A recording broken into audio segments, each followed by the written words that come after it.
We live in a world where it's becoming harder and harder to know who to trust. Where the people we used to look up to are something less than we thought they were. The same holds true, unfortunately, for charities. A recent poll revealed that 42% of Americans don't trust charities. That's because there have been a number of very reputable charities that have come under scrutiny for mishandling of funds, overpaying executives and solicitors, and worst of all, doing very little to actually make a difference in the world. So when you hear about a nonprofit like Charity Water that donates 100% of its donations to building functioning freshwater wells, it almost sounds too good to be true. Started by Scott Harrison, a 31-year-old club promoter who found that after a decade of partying, he was morally bankrupt. He spent a year abroad watching doctors perform life-changing surgeries for free for illnesses that were often caused by unclean drinking water. Over 600 million people in the world today do not have clean drinking water. When he came home, he did the only thing he knew how to do. Using his connections, he threw a party. He gave people free drinks and asked people to donate just $20 to a freshwater well. Over 700 people came and did just that. But instead of pocketing the $15,000, he donated the entire amount and used a completely transparent model, using geolocation and tracking technology to relay live images the moment the 3 wells were completed. This amazed people that a charity would bother to report on just a $20 donation. People started donating their birthdays. A 7-year-old named Max went door to door and asked people to donate just $7, and he raised $22,000. A little girl named Rachel Beckwith heard about this before her 9th birthday and told her parents that instead of presents or a party, she just wanted to raise $300 to give kids clean drinking water. She fell short of her goal, raising just $220, but her mom assured her that it was good enough. She could try again next year. Only she never got that chance. A few weeks later, Rachel was involved in a 9-car accident on a freeway, and she was the only fatality. People started donating to her birthday campaign, and within weeks, that $220 had grown to over $1.2 million. This 9-year-old little girl inspired 32,000 people to give. Since its creation in 2006, Charity Water has given 10 million people around the world access to clean water by funding nearly 30,000 water projects in 26 countries across the world. Over 1 million people have donated more than $360 million to its cause. Scott recently spoke at an event in SCSU where I caught up with him about how this could apply, this transparent model could apply to startups that want to make a difference.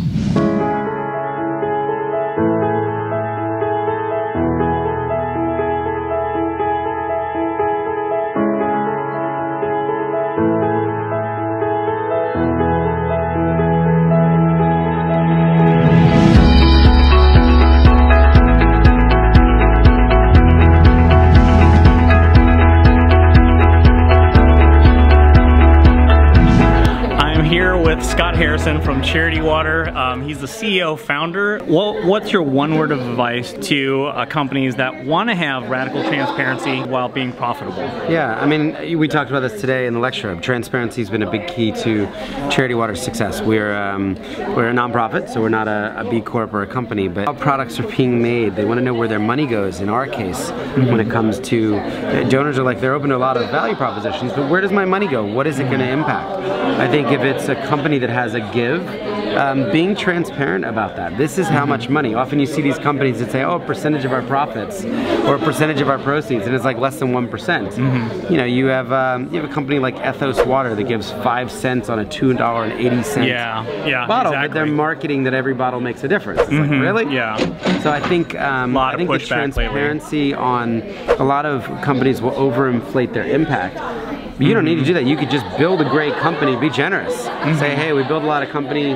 We were talking about a company that's about to go bankrupt maybe because they were too generous in the business model. But I think just tell people what you're doing. Don't hide it. And yeah, be generous, but it doesn't need to be built in your business model. That's fantastic. Well, the book. You just came out. I wrote a book called Thirst. It's everywhere books are sold, I guess. But yeah, I wanted to detail my journey as a social entrepreneur. And other people that might want to start causes would have the playbook. How Charity Water raised, $360 million now from a cold start. And I think some of the basic principles, storytelling, transparency, the use of brand and design, are good for businesses. So yeah, thanks. I wasn't expecting to plug the book, but you can get Thirst. I'll put the link All down the money below. goes to Charity Water. I don't take I don't make a penny from it. That's amazing. Thank you so much. Yeah. Okay. So that was pretty fantastic. Right now it's getting late. I am late to another event, which is a CBD networking mixer. I have no clue what that is, but lately through a connection I found myself with 30,000 kilos of CBD isolate, hospital grade, category 3, all licensed. So I'm suddenly, I guess, getting into that business. My intention was not to start any other businesses other than the 4 that I mentioned that are non-employer firms, but when you keep an open mind to business, sometimes things just fall in your lap. So I'm gonna go with the flow.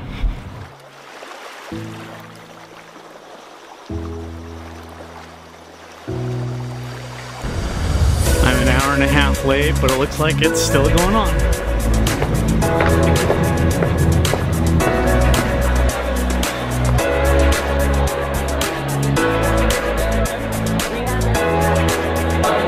Alright, this has the longest line. I think it's food. So, is this for CBD infused food?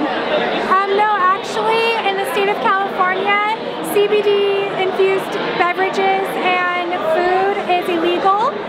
You can only put CBD in topical, like creams and oils and... So that explains why the event I went to just last week that promised CBD infused drinks and CBD infused food had 0 food or anything. Yeah, so right now, like the big companies like Pepsi and Coke, they actually are going to Canada to try to market it over there. No, to create CBD infused beverages. Okay. My name's Eugene. What's your name? I'm Crystal. Crystal, very nice to meet you.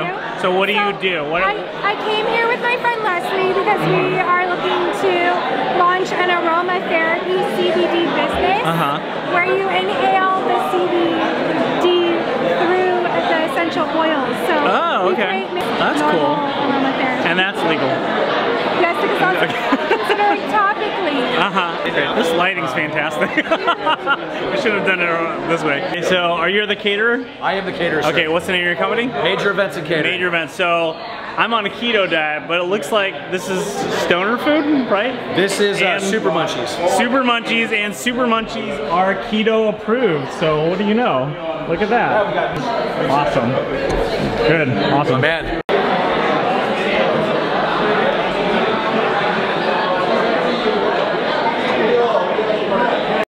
Okay, so I'm here with Kara, and she owns a business that uses CBD? Yep, 420 mobile massages, CBD infused, no THC. So how's this different from a normal massage therapist? You can get some CBD products, but there's not a lot of great quality, so you have to know what you're getting, what your therapist is using, and how it works is it penetrates through the skin. So you're gonna put CBD oil on my skin? Yes. Yeah, I'm not great with massages, so if I laugh or giggle like a little girl, please don't, mock me too much. Oh my God, you're so cute! Stop tickling it up! I said stop tickling, bitch! This happens all the fucking time! Okay, alright, let's give this a try. Oh boy.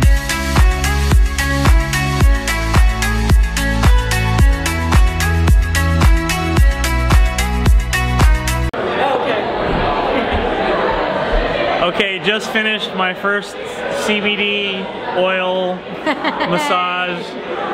How you feeling? I feel fun. No, I don't feel anything. No, I feel really good, and normally I'm ticklish, but I didn't get that at all with you. I don't know if it's the oil or if it's you or... It's the touch, it's the touch. It's probably you. Thank you so much, that was great. Alright, so I came late to this event. I spent a lot of time getting that massage.